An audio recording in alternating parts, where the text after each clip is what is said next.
네, 집중 분석 코스닥 시장입니다. 요즘에 시장이 조정을 받고 있는 가운데 코스피보다도 코스닥의 조정의 폭이 더 깊게 나타나고 있는데요. 코스닥 시장 그렇다면 어떤 전략이 필요한지 낱낱이 또 분석을 해보면서 전략을 짜드리도록 하겠습니다.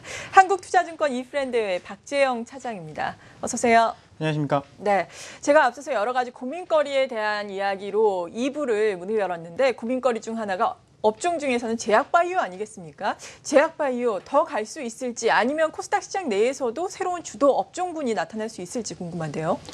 일단은 조금 흔들리는 시장에서 많이 오른 종목들이 저는 좀 많이 빠지고 있다라고 보고 있고요. 네.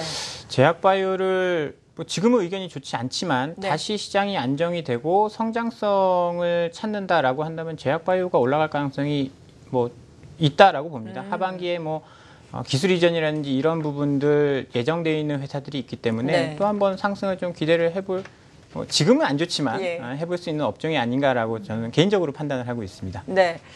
이런 가운데 또 유망하게 보고 있는 코스닥 내에 업종군이 있다면 어떤 게 있으세요? 지금 코스닥이 굉장히 안 좋은 상황인데요. 그렇죠. 그 중에서도 괜찮은 업종이 있어서 한번 준비를 해봤습니다. 바로 엔터테인먼트 업종인데요. 예. 최근에 로엔이라든지 KT뮤직 이런 음원 관련 그 플랫폼을 갖고 있는 종목들도 올라가고 있고요. SM이라든지 YG 엔터테인먼트도 주가가 크게 조정받지 않았습니다. 최근에 또 오르는 모습을 좀 보여주고 있는데요. 그 이유는 첫 번째로 가격이 상승하면서 실적 개선이 기대가 되고 있기 때문입니다. 현재 국가별 음원 단가를 보면 한국이 한국당 600원으로 선진국에 비해서 한 절반 정도 가격뿐이 안 됩니다. 네. 그러다 보니까 문화체육관광부에서 2012년도에 음원징수 규정 개정안을 통해서 2013년부터 2016년까지 음원 가격을 단계적으로 인상을 장려해 왔습니다. 그래서 2013년도에 한 차례 인상이 있었습니다. 그리고 아직까지 인상이 없었는데요. 올해 10월 달에 이제 한 차례 더 인상이 될 것으로 예상이 됩니다. 음원 같은 경우에는 가격이 오른다고 해서 비용이 늘어나는 건 아니거든요. 그래서 가격 인상에 대한 레버리지 효과가 굉장히 크다라고 볼 수 있습니다. 그래서 여기에 대한 관심주로는 음원 업체 1위인 로엔이라든지 KT뮤직, 벅스 같은 종목들이 최근에 주가도 나쁘지 않고요. 상대적인 강세를 좀 보여왔습니다. 네. 그리고 이 업체 외에도 지금 신규 아티스트 모멘텀과 우호적인 환율 여건이 개선이 되면서 SM이라든지 YG 같은 이런 회사들도 관심 있게 봐야 하는데요. SM이 2012년도에 엑소라는 아티스트를 데뷔를 시켰고 그러면서 시장에 주목을 굉장히 많이 받았습니다. YG 엔터 역시 2014년도에 남성그룹 위너라는 이제 그룹을 데뷔시키면서 기대를 한 몸에 받았는데요. 올해 말에도 SM은 루키 그리고 YG는 아이콘이라는 그룹을 데뷔시킬 계획이 있기 때문에요.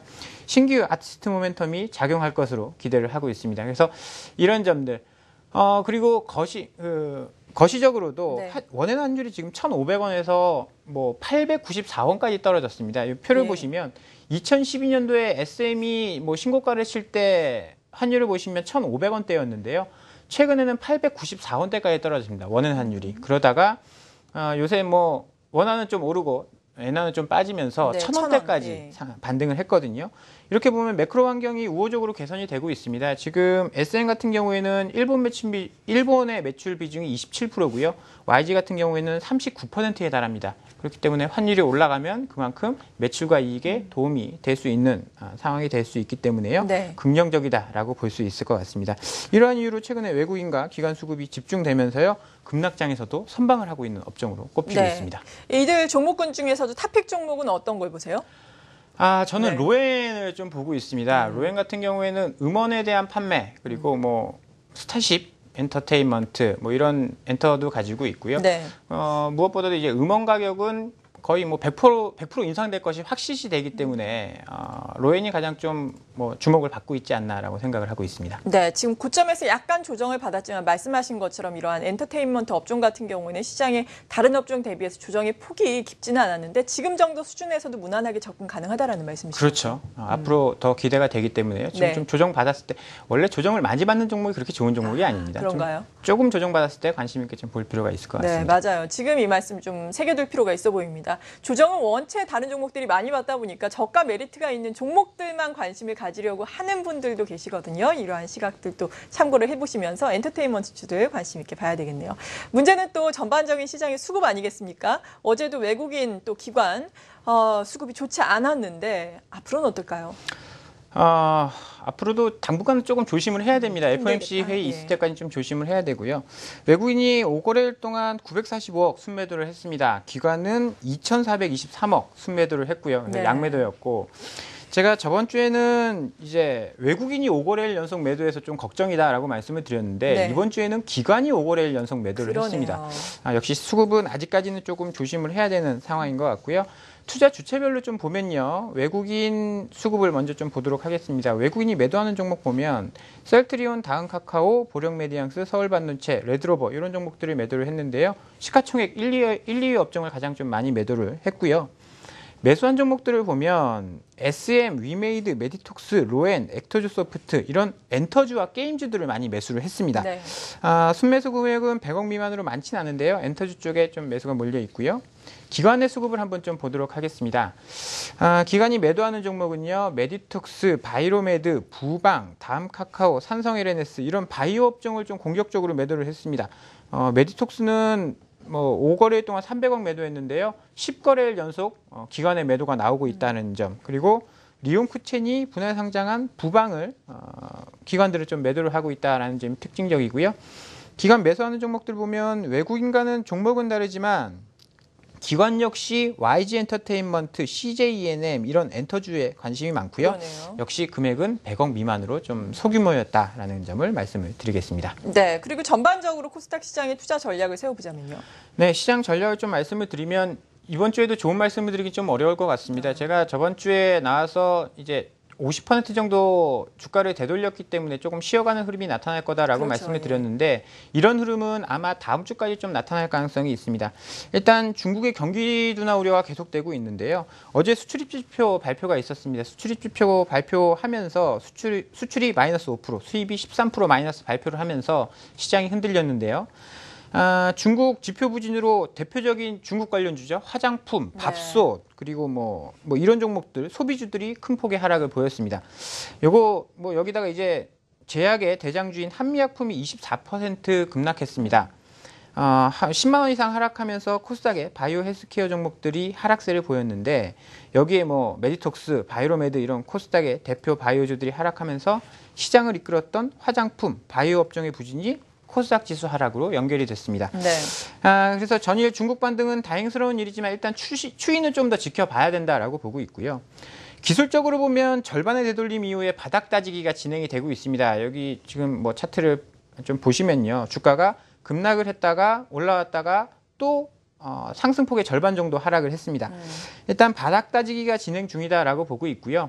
외국인과 기관의 매물 압박이 지속되는 한 본격적인 상승은 어려울 수 있다라고 분석을 해볼 수 있을 것 같습니다. 그래서 보수적인 관점을 유지하셔야 될 것 같고요. 네. 기술적으로 지지선 역할을 하던 700선이 깨졌기 때문에 저항선으로 작용을 할 수 있어서 박스권 레벨은 한 단계 낮춰야 한다라고 말씀을 드리겠고요. FOMC 이전까지는 방어적인 전략이 필요할 것 같습니다. 외국인이 이제 코스피 기준이긴 하지만 올해 24거래일 연속 매도를 했습니다. 네, 금융위기 그렇죠. 이후에 가장 장기간 매도한 기간이거든요. 원화 약세로 인해서 외국인 투자 환경이 지속적으로 악화되고 있습니다. 그러면 급격한 상승은 이제 환율의 급격한 상승은 경계해야 할 요소라고 보고 있고요. 금리 인상 우려가 이머징 시장 환율 상승을 유도하고 있는 상황인데 그렇다라고 한다면 FOMC 회의 이전까지는 불확실성이 계속될 수 있다라는 점 말씀을 드리겠고요. 내일 만기일입니다. 그렇죠. 내일 지금 저번 주에도 말씀드렸듯이 선물 시장에서 백어데이션이 계속됐었거든요. 어제는 이제 만기가 하루 남겨놓은 상황에서 콘덴고로 바뀌었지만 이런 상황들이 수급의 변화를 야기할 수 있어서 만기일도 주시하셔야 되고요. 금통위도 있습니다. 금통위가 그렇죠. 왜 예. 중요하냐면 지금 우리가 금리를 못 올릴 거라는 확신이 시장에 계속 있었는데 최근에는 시장이 안 좋아지기 때문에 금리를 좀 내릴 수도 있지 않느냐라는 의견들이 있죠. 나와서 이런 상황들을 감안하면 내일 금통위와 만기일도 체크해야 할 변수다라고 언급을 드려보도록 하겠습니다. 네, 알겠습니다. 코스닥 같은 경우에는 지금 말씀하신 것처럼 그동안 낙폭이 좀 심하게 나오다가 50% 정도 되돌림을 하고선 다시금 낙폭이 이루어지고 있는 상황인데 700선이 지지선이었다가 무너졌다라고 말씀해 주셨잖아요. 지금의 지지선은 어느 정도로 그럼 봐야 되는 건가요? 한 600선 정도로 보셔야 될 것 같습니다. 네. 더 급락할 이유도 사실 없거든요. 네네. 시장이 뭐 심리적으로 많이 좀 위축이해서 이렇게 급락이 나온 거지 뭐 펀더멘털 뭐 그렇게 나쁘지 않다라고 보고 있기 때문에요. 600에서 700선 박스권 보시면 될 것 같습니다. 네, 잘 알겠습니다. 코스닥을 중심으로 한 투자 전략 자세하게 들어봤습니다. 한국투자증권 이프랜드의 박재영 차장이었습니다. 감사합니다.